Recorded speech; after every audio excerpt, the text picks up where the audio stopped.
Metallica, unquestionable heavy metal legends.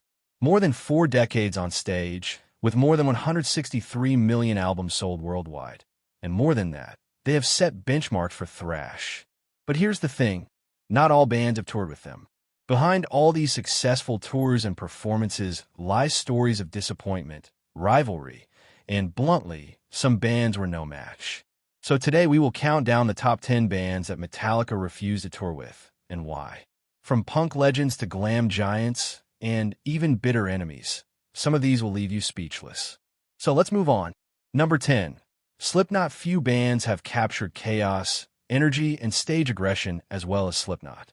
Since their self-titled debut album in 1999, they've been known as among the most aggressive live bands in the world. 9 masked members storming on stage with drums, scaffolding, and performances like Wait and Bleed and Duality. You would have thought that these two bands were made for a tour. I mean, they are heavy metal legends and arguably the biggest metal band on earth. But here's the thing, it never happened, and it never will. But why?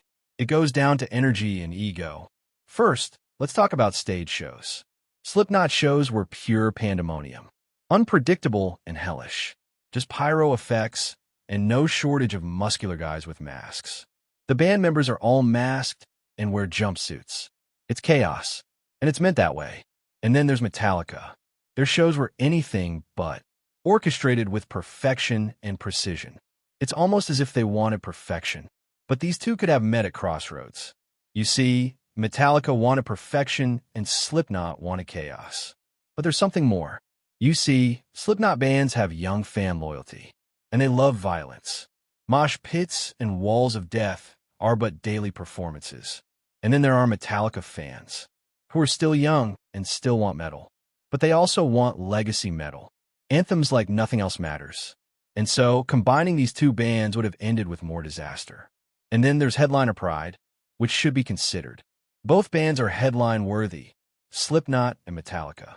Both bands would never agree to be opening acts for the other, and that raises still more questions about who would headline, who would get a longer set, and who would pull more people. Actually, as big protectors as Metallica are of being number one, they would never agree to share that spot with Slipknot, either. It should not be pointed out that there were no bad feelings here. Actually, Slipknot lead man Corey Taylor has cited several times that metal band Metallica is among his biggest influences. But even he once confessed to an interviewer back in 2019 that Slipknot and Metallica have worlds apart methods about getting it done on stage. The concert tour with Slipknot and Metallica would have gone down as among the biggest what-ifs ever heaped on modern metal. It would have been awesome, slightly scrambling, enormous tempers about everywhere. But it seems that some decisions were made by these metal giants that included touring with bands like Pantera or Five Finger Death Punch, who were as far from untouchable sludge terror as they were from giving these metal mavericks anything they were really wanting. As crazy as they might have acted about taking enormous risks on stage under acceptance, they would have skipped on going on tour with Creed. So the so-called Dream Tour would have never made it from the planning board. You would have thought it unbelievable. But wait and see who shows up next. Number 9. Creed. At least with Slipknot and Metallica, at least there would have been something somewhat plausible about it. But Creed and Metallica opening for each other would have been something better relegated as an alternate universe possibility among these greatest metal bands. But Creed would have been large at the time. Their album Human Clay alone sold 20 million records internationally, with big hits Higher and With Arms Wide Open dominating airways as if they could own them. And shortly after Creed put out Weathered, they were already slugging it out at big arenas and big music concerts, making them among biggest bands within USA. But how would they ever toured together as opening bands instead? It's really an easy and very simple solution based on difference on metal politics, on music and audience. Let's for once break it down. First, and most importantly, there would have been considerable music talent difference here. Creed would have relied very highly on more mellow, very emotional tunes, very spiritual undertones, and very dramatic singing methods with drummer Scott Stapp. Their songs would have been drastically unterschied interpretations as perhaps Christian suffused hymns, even though they were never intended as officially Christian bands. But then there's Metallica, who based their reputation on aggression, introspection, and a dark worldview. Putting these two acts side by side would have represented a clash of tones. You had an act encouraging people to turn towards the light, while on the opposite side, there would be people exploring the dark corners of human struggles. And then there follows the issue about credibility and image.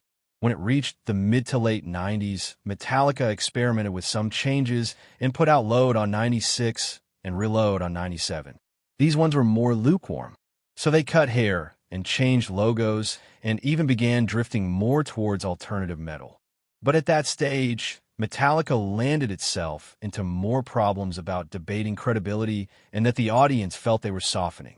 But here's an act that's seen as too mainstream and too commercial. And ironically, they joined with an act who would bring them something so utterly opposite.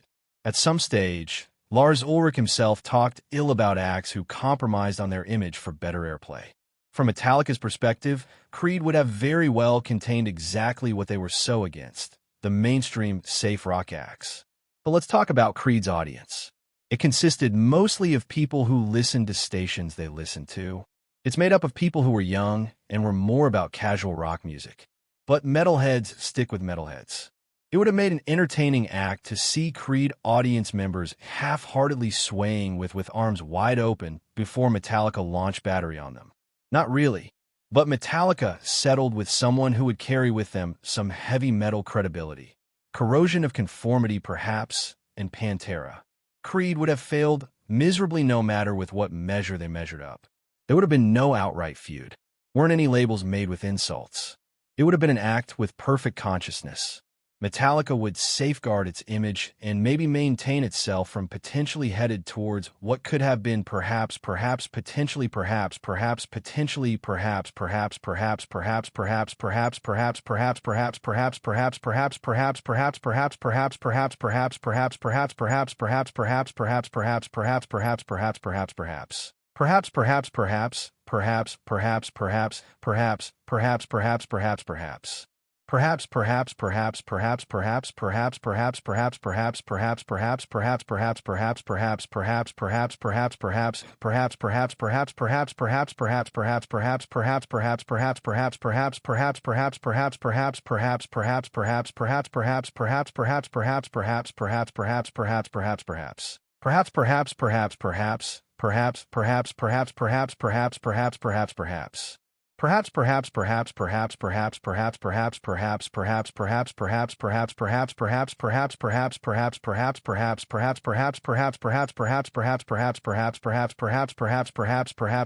it wasn't, however, a personal thing. Dexter Holland would eventually praise the call. No hard feelings, no drama, just different planets. But fans are curious about what they might have witnessed on a crossover tour featuring Metallica and the Offspring.